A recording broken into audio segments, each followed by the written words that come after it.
ৰাতি টোপনি অহা নাছিল। বাগৰ সলাই সলাই ভাগৰি গৈছিলোঁ। সেইবাবে উঠি লেপটপটো খুলি বহি ল'লোঁ। হঠাৎ মোৰ মেছেজ বক্সত চকু পৰিল। কোনোবা অচিনাকি দেখোন। কোনো ভালদৰে চাবৰ বাবে মই মেছেজটোত ক্লিক কৰিলোঁ। লিখা আছিল, যদি মই ভুল নহয় তেতিয়াহ'লে তুমি পাহি বৰুৱা হয় ন? তোমাৰ প্ৰফাইল ফটো দেখি মোৰ চেহেৰাটো চিনাকি চিনাকি লাগিছে। তোমালোক মুম্বাইত আছিলা আৰু তোমাৰ ভণ্টিৰ নাম পংখী, ভাইটিৰ নাম গৌতম। মই ৰক্তিম, তোমাৰ দেউতাৰ বন্ধুৰ ল'ৰা। যদি তোমাৰ মনত পৰিছে, মই তোমালোকৰ ঘৰলৈ আগতে বহুত বাৰ গৈছোঁ আৰু আমি একেলগে মুম্বাই ফুৰিছোঁ। মোৰ বিনম্ৰ অনুৰোধ, যদি মোক তুমি চিনি পাইছা, মোৰ মেছেজৰ ৰিপ্লাই কৰিবা। আৰে, এইটো দেখোন ৰক্তিম হয়। মোৰ মুখৰ পৰা মৃদু এটা চিঞৰ ওলাই আহিল। বুকুৰ ধপধপনি তীব্ৰ হ'ব ধৰিলে। মই লাহেকৈ কাটি হৈ চালোঁ। মোৰ স্বামী গভীৰ টোপনিত লালকাল হৈ আছে। বিয়াৰ পিছত মোৰ নামৰ পাছৰ বৰুৱা উপাধি সলনি হৈ শইকীয়া হৈ গৈছিল। তথাপি মোক তেওঁ চিনি পাইছে। উত্তৰ দিবৰ বাবে যেতিয়া মোৰ আঙুলি কীবৰ্ডত ৰাখিলোঁ, মোৰ মনৰ ভিতৰৰ পৰা যেন শব্দনি কৰি আহিছে, চিন্তা কৰি ল পাহি, উত্তৰ দিলে ভাল হ'ব জানো? ৰক্তিমৰ নামটো শুনিয়ে দেখোন মোৰ শৰীৰত শিহৰণৰ সৃষ্টি হৈছে। অতীতৰ কথাবোৰে ইমান দোলা দিছেহি। তাৰ লগত কথা পতাৰ পিছত কি হ'ব? মোৰ এখন সুখৰ সংসাৰ আছে। হয়তো ৰক্তিমৰো সংসাৰ হ'ল। কোনো লাভ নহয় পুনৰ অতীতৰ গভীৰতাত ডুবি। বিয়াৰ পিছত এই সম্বন্ধ আকৌ ৰাখিলে মানসিক সমস্যা বঢ়াই লোৱাহে হ'ব। মই অলপ সময়ৰ কাৰণে ভাবিব ধৰিলোঁ আৰু মেছেজৰ একো ৰিপ্লাই নকৰিলোঁ। লাহেকৈ লেপটপটো বন্ধ কৰি শুবৰ চেষ্টা কৰিলোঁ। টোপনি মোৰ অহা নাছিল। তুমি ইমান দীঘলীয়া পৰিচয় কিয় দিব লাগে ৰক্তিম? ইমান বছৰ পাৰ হৈ যোৱাৰ পিছতো তোমাৰ নামটোৱেই যথেষ্ট। তোমাক মই কেতিয়াও পাহৰাই নাই ৰক্তিম। তুমি ইমান দীঘল পৰিচয় দিয়াৰ অৰ্থ এইটো হ'ল যে তোমাৰ মোৰ ভালপোৱাৰ ওপৰত বিশ্বাসেই নাছিল। মোৰ টোপনি অহা নাছিল ইমান চেষ্টা কৰিও। এতিয়াতো ৰক্তিমৰ মেছেজ দেখাৰে পৰা 20 বছৰৰ আগৰ কথাবোৰ এটা এটাকৈ মনত পৰিব ধৰিলে। যেনেকৈ ধাৰাসাৰ বৰষুণৰ মাজত বিজুলী ঢেৰেকনি আহে। তেতিয়া মোৰ বয়স মাত্ৰ 18 বছৰ আছিল। ৰক্তিমৰ দেউতাক চাকৰি ট্ৰেন্সফাৰ হৈ মুম্বাইলৈ আহিছিল। মোৰ দেউতাৰ ভাল বন্ধু আছিল। ৰুম ঠিক ঠাক নোহোৱালৈকে কেইদিনমান ৰক্তিমৰ পৰিয়াল আমাৰ ঘৰতেই আছিল। মাক, দেউতাক, ৰক্তিম আৰু ভনীয়েক দুজনী। খুব কম সময়ৰ ভিতৰতে আমি গোটেইকেইটা ভাল বন্ধু হৈ পৰিছিলোঁ। ৰক্তিমে ইঞ্জিনিয়াৰিং পঢ়ি আছিল। সি যেতিয়াই বন্ধ পায় কলেজ আমাৰ ঘৰলৈ আহে। ৰক্তিম মুম্বাইলৈ প্ৰথম অহাৰ বাবে মই আৰু মোৰ ভাইটিয়ে মুম্বাই ফুৰাবলৈ লৈ গৈছিলোঁ মাজে মাজে। সি বহুত কম কথা পাতিছিল। মোৰ বহুত ভাল লাগিছিল তাৰ এইটো স্বভাৱ। কেতিয়াবা মৌনতায়ো বহুত কথা কৈ যায়। কেতিয়ানো দুচকুৰ ভাষাৰে সি মোক প্ৰেম নিবেদন কৰিলে গমেই নাপালোঁ। ময়ো তাৰ প্ৰেমৰ প্ৰস্তাৱ গ্ৰহণ কৰিছিলোঁ। প্ৰথম প্ৰেমৰ অনুভূতি। বৰ বেয়াকৈ প্ৰেমৰ ৰাগি লাগিছিল আমাৰ গাত। না কোনো চিন্তা আছিল, না কোনো ভৱিষ্যতৰ পৰিকল্পনা আছিল, নাছিল কোনো কচম। বছ ভাল লাগিছিল ইজনে সিজনৰ সংগ। কেতিয়াবা যদি সি কিবা কথাত মোক শলাগিছিল, মোৰ মন ভৰি উঠিছিল। মুঠতে বুজাব নোৱাৰা এটা সুখ অনুভৱ কৰিছিলোঁ। সকলো সময়তে মন সুখেৰে ভৰি আছিল দুয়োৰে। তাৰ লগতেই যেন থাকিম, মোৰ এনেকুৱা অনুভৱ হৈছিল সেই সময়ত। তাৰ সৰু সৰু কথাবোৰ অৰ্থপূৰ্ণ লাগিছিল। ধুনীয়া এক অনুভৱেৰে সৈতে যেন এখন অন্য পৃথিৱীতে বাস কৰি আছোঁ। গোটেই পৃথিৱীখনেই ইমান সুন্দৰ লাগিছিল। আজিৰ সময়ৰ সম্পূৰ্ণ বিপৰীত আছিল সেই দিনবোৰ। কিন্তু আমাৰ প্ৰেমে পৰিচয় পোৱাৰ আগতেই ভাগি টুকুৰা টুকুৰ হৈ গৈছিল। পৰিচয় হেৰুৱাই প্ৰেমে হাবাথুৰি খাই ফুৰিছিল। সেই সময়ত ৰক্তিমৰ দেউতাকৰ আকস্মিক মৃত্যু হৈছিল। দেউতাকৰ মৃত্যুৰ খবৰ সহ্য কৰিব নোৱাৰি মাকৰো মৃত্যু হৈছিল। একেলগে দুয়োকে হেৰুৱাই ৰক্তিম একেবাৰে ভাগি পৰিছিল। দুয়োজনী ভনীয়েকক লগত লৈ পঢ়া আধাতে সামৰি সি গাঁৱৰ ঘৰলৈ গুচি যায়। যি গ'লেই। সি আৰু কোনোদিন মুম্বাইলৈ ঘূৰি নাহিল। সেই সময়ত যোগাযোগৰ চিঠিয়ে একমাত্ৰ উপায় আছিল। আজিৰ দৰে মোবাইল ফোন নাছিল। সি যোৱাৰ 2 বছৰমানলৈকে মই বহুকেইখন চিঠি তাৰ ঠিকনাত পঠিয়াইছিলোঁ। কিন্তু কোনো এখন চিঠিৰে একো উত্তৰ নাহিল। তাৰ মাক দেউতাক ঢুকোৱাৰ বাবে মোৰো বহুত দুখ লাগিছিল। কিন্তু কৰিমনো কি? সকলো ভগৱানৰে ইচ্ছা। তাৰ পৰা কোনো সঁহাৰি নাপাই মই একেবাৰে ভাগি পৰিছিলোঁ। ভাগি পৰিছিল মোৰ প্ৰথম প্ৰেম, প্ৰথম ভালপোৱাক হেৰুৱাই। সময়ৰ লগত বুজাবুজি কৰিব লগা হ'ল। ঘৰৰ মানুহৰ পৰা লুকাই লুকাই মনে মনে চকুলো টুকিছিলোঁ। মায়ে মোৰ উদাস মুখখন দেখি বহুত বাৰ সুধিছিল কি হৈছে মোৰ। তেতিয়া মুখত এটা মিছা হাঁহি ওলোমাই লৈ কৈছিলোঁ, একো নাই হোৱা মা, সময় বাগৰি গ'ল।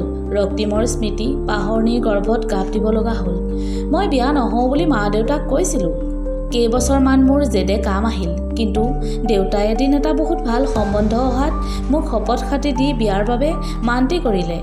মা দেউতাৰ ইমান মৰম আদৰক নেওচিবলৈ মোৰ মন নগ'ল। ময়ো সন্মতি দিলোঁ। এতিয়া 2টা সন্তানৰ মাতৃ মই। নিজৰ ঘৰ সংসাৰৰ আউল মাৰোঁতে মাৰোঁতে ৰক্তিমৰ নাম আৰু চেহেৰা ধুঁৱলি কুঁৱলীকৈহে মোৰ চকুৰ আগত আহিছিল। ইয়াতকৈ বেছি একো নাছিল। আৰু আজি আশা নকৰাকৈয়ে ফেচবুকত তেওঁৰ মেছেজ পালোঁ। তেওঁ দেখোন মোৰ পূৰা অস্তিত্বই হিলাই দিলে। মোৰ গোটেই শৰীৰত তেজৰ চলাচল তীব্ৰ হ'ব ধৰিছিল। ইয়াকেই প্ৰথম প্ৰেমৰ অনুভূতি বুলি কয় চাগে। যি বয়সৰ এই পৰ্যায়তো সলনি নহয়। গোটেই ৰাতি এই কথাবোৰ ভাবি ভাবিয়েই পাৰ হ'ল। ৰাতিপুৱা 5 বাজিছিল। মই মোৰ ভাৱনাক ইমানতে ব্ৰেক দি বিচনাৰ পৰা উঠিলোঁ আৰু মুখ হাত ধুই খোজ কাঢ়িবৰ বাবে ওলাই যাওঁ। ঘূৰি আহি ভাগৰ আৰু ৰাতিটো নোখোৱাৰ বাবে সোফাতেই শুই পৰোঁ, গভীৰ টোপনিত লালকাল হৈ। আৰু তেতিয়া সাৰ পাওঁ যেতিয়া মোৰ স্বামীয়ে উঠা 9 বাজিল। মই লৰালৰিকৈ উঠিলোঁ আৰু ৰাতিৰ ঘটনাটো মনত পেলাই কিবা সপোন লাগিছিল। ৰক্তিমৰ মেছেজে মোৰ মনত জোৱাৰৰ সৃষ্টি কৰিছিল যদিও মই নিজকে কণ্ট্ৰল কৰি তাক উত্তৰ দিয়াৰ পৰা বিৰত আছিলোঁ। কিন্তু এয়া কি, আজি 4 দিনৰ পিছতো সেই একেই মেছেজ। এইবাৰ মই মোৰ মনৰ ওচৰত হাৰি গৈছিলোঁ। নিজকে নিজে বুজাব ধৰিলোঁ, কথা পাতিলেনো কি যাব, চাওচোন সি কি ক'ব বিচাৰিছেনো।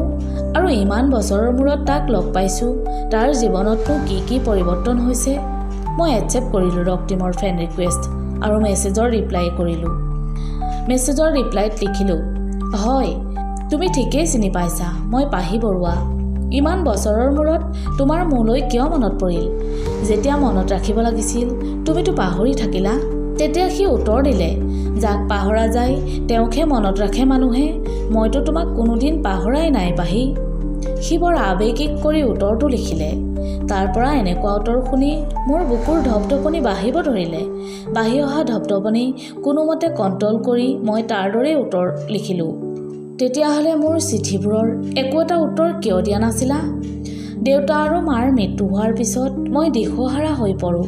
ঘৰৰ সমস্ত দায়িত্ব মোৰ ওপৰত আহি পৰিছিল। ভণ্টি দুজনী বহুত সৰু আছিল, সিহঁতক পঢ়া এৰুৱাবও নোৱাৰোঁ। ঘৰ চলাবৰ বাবে খৰচ উলিয়াব লগা হৈছিল। মই মোৰ পঢ়া আধাতেই সামৰি দিলোঁ। জীৱনটো কেনেকৈ সজাম মই একো ভাবি পোৱা নাছিলোঁ। দেউতাৰ ঠাইত মোৰ যোগ্যতা চাই চাকৰিটো পালোঁ, কিন্তু দৰমহা বহুত কম আছিল। সেই সময়ত ইমানবোৰ সমস্যাৰ মাজত তোমাৰ চিঠিৰ ভাষা বুজি পোৱা এই কোমল হৃদয়খন একদম শিলৰ দৰে কঠিন হৈ পৰিছিল। সকলোবোৰ মিছলীয়া যেন লাগিছিল। ইমানেই আঘাত সহ্য কৰিব লগা হৈছিল সকলো দিশতে। উফ, ইমান কষ্ট সহ্য কৰিব লগা হৈছিল তুমি? মোক যদি এবাৰ ক'লাহেঁতেন। মই উদাস হৈ উত্তৰটো দিলোঁ। তেতিয়া ৰক্তিমে উত্তৰ দিলে, তোমাক কৈ কি লাভ হ'ব? তুমিও মোৰ লগত সেই দুখবোৰ সহ্য কৰিব লগা হ'লহেঁতেন। যেতিয়া গোটেই জীৱনেই অন্ধকাৰময় হৈ পৰিছিল তেতিয়া মই নিজৰ সুখৰ কথা ভাবিবলৈ সময়েই নাছিল।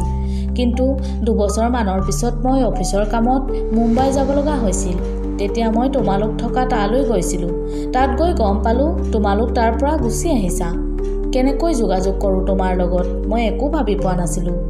যদি তেতিয়া মোবাইল থাকিলহেঁতেন এতিয়াৰ দৰে কিমান ভাল হ'লহেঁতেন। দেউতাৰ ট্ৰেন্সফাৰ হৈছিল তাৰ পৰা। তোমাৰ ভালনে ৰক্তিম? মোৰ মনটো একদম উগুল থুগুল হৈ পৰিছিল। মই নিজক কণ্ট্ৰল কৰি একদম সংক্ষিপ্ত উত্তৰ দিছিলোঁ আৰু অফলাইন হৈ যাওঁ। মন বহুত উদাস হৈছিল। মোৰ দুচকু চকুৰ পানীৰে ভৰি পৰিছিল। ভাবিব ধৰিলোঁ ভাগ্যও কি যে খেল খেলে। কোনো ঘটনাই বিনা কাৰণত নঘটে। ৰক্তিম মোৰ ফ্ৰেণ্ড লিষ্টত সোমাই গৈছিল। 3-4 বাৰমান মেছেজত কথা পাতিছিলোঁ। তাৰ পৰাই আমি ইজনে সিজনৰ পৰিচয় পৰিয়ালৰ বিষয়ে গম পাইছিলোঁ। সি এতিয়াও বিয়া কৰোৱা নাই। এদিন সি মোৰ মোবাইল নাম্বাৰটো বিচাৰিলে। প্ৰথমতে 2-4 দিন কথাটো ইগন'ৰ কৰি নাম্বাৰটো নিদিছিলোঁ, কিন্তু এদিন সি বহুত জোৰ কৰাত মোৰ নাম্বাৰটো দিলোঁ। ঠাণ্ডা দিন আছিল। এদিন দুপৰীয়া ৰ'দ লৈ বহি আছিলোঁ। তেনেতে মোৰ ফোনটো বাজি উঠিল। এটা অচিনাকি নাম্বাৰ। মই অনুমান কৰাটো ঠিক ৰক্তিমেই ফোন কৰিছে। ইমান বছৰৰ পিছত যেতিয়া ৰক্তিমৰ মাত শুনিছিলোঁ মই বহুত আৱেগিক হৈ পৰিছিলোঁ। ভাল বেয়া সোধাৰ পিছত হঠাৎ মোৰ কি মন গ'ল জানো, তাক সুধি পেলালোঁ, ৰক্তিম তুমি কিয় বিয়া কৰোৱা নাই? মোৰ প্ৰশ্নত সি মৃদু এটা হাঁহি মাৰি ক'লে, তোমাৰ ঠাই কেনেকৈ মই আনক দিম, সেইবাবে সেই ঠাই খালী কৰিয়েই ৰাখিছোঁ। মোৰ বাবে তাৰ এতিয়াও ইমান গভীৰ ভালপোৱা দেখি মই নিজেই অপৰাধবোধত ভুগিছিলোঁ। মই যদি মা দেউতাৰ কথা মানি নললোহেঁতেন। সি সেই সময়ত বহুত মৌন হৈ আছিল।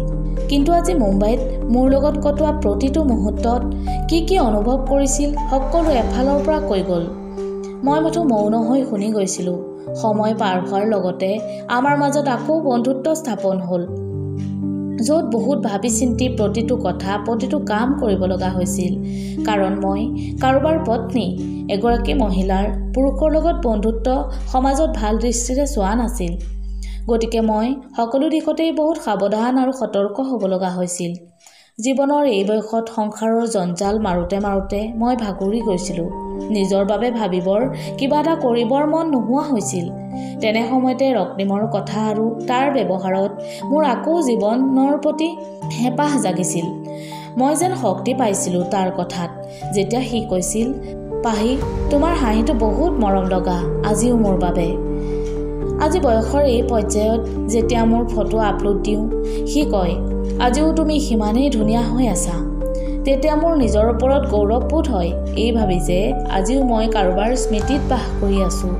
এতিয়া মোৰ জীৱনটো অৰ্থপূৰ্ণ যেন লগা হৈছে।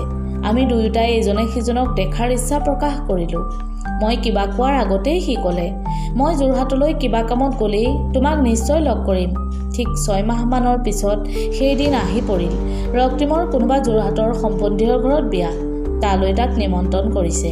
নিমন্ত্ৰণ ৰক্ষা কৰি সি বিয়ালৈ আহিল। আচলতে মোক লগ পোৱা তাৰ মূল উদ্দেশ্য আছিল। বিয়াৰ মাজতে সময় উলিয়াই সি আমাৰ ঘৰলৈ আহিল। মোৰ স্বামী ঘৰতেই আছিল সেইদিনা। দেউতাৰ বন্ধুৰ ল'ৰা বুলিয়েই স্বাভাৱিক এটা পৰিচয় কৰাই দিলোঁ। পুৰা 2 ঘণ্টা আমি একেলগেই সময় পাৰ কৰিছিলোঁ। আমাৰ বাবে কিমান কঠিন আছিল অচিনাকিৰ দৰে নাটক কৰাৰ, সেয়া কেৱল আমিহে বুজিছিলোঁ। মই লক্ষ্য কৰিছিলোঁ বাহিৰৰ আৱৰণত ৰক্তিমৰ কিছু পৰিৱৰ্তন হৈছে, কিন্তু তাৰ দুচকুৰ ভাষাত সেই 20 বছৰৰ আগৰ ভালপোৱা স্পষ্টকৈ জিলিকি আছিল। দুয়োৰে অংগী ভংগীত এনেকুৱা লগাই নাছিল যে আমি বছৰ বছৰ ধৰি ইজনে সিজনক ভাল পাওঁ। মনৰ ভিতৰত দুয়োৰে গৰাখহনীয়া সৃষ্টি হৈ আছিল, কিন্তু প্ৰকাশ কৰোঁ কেনেকৈ? দুয়ো পৰিস্থিতিৰ দাস আছিলোঁ। কোৱা শুনিছিলোঁ, যেতিয়া প্ৰকৃত প্ৰেম হৈ ইজনে সিজনক প্ৰাণ ভৰি ভাল পায়, তেতিয়া যিকোনো প্ৰকাৰেই মিলন ঘটায়েই। কিন্তু এনেকুৱা মিলনৰ কি লাভ? পৰিস্থিতি সলনি হৈ গ'ল। বিয়াৰ পিছত এনেকুৱা সম্পৰ্ক অনৈতিক বুলি মান্য কৰে, কিন্তু প্ৰেমৰ অনুভৱ সেই সম্পৰ্কতকৈ বহুত ওপৰত। তথাপি সমাজে ইয়াক অনৈতিক বুলি কিয় কয়? শৰীৰটোকহে বন্দী কৰি ৰাখিব পাৰি সম্বন্ধৰ কইনালৈ, কিন্তু অনুভৱৰটো পাখি আছে। অনুভৱটো যিকোনো সময়তেই মুক্ত হৈ ঘূৰি ফুৰিব পাৰে। ৰক্তিম গ'লগৈ, কিন্তু তাৰ লগে লগে এটা সুকীয়া অনুভৱ এৰি থৈ গ'ল, যিকোনো সম্বন্ধত বন্দী নহয়। তেনে প্ৰেমক সদায়ে প্ৰেম হিচাপেই থাকিব দিব লাগে, কোনো সম্বন্ধৰ নাম দি বন্দী কৰিব নালাগে। বন্ধু বান্ধৱীসকল, কাহিনীটো শুনি কেনেকুৱা পালে কমেণ্টত জনাব, আৰু ভাল লাগিলে চেনেলটো ছাবস্ক্ৰাইব কৰি দিব। আকৌ এটা নতুন কাহিনীৰ সৈতে লগ পাম। ধন্যবাদ।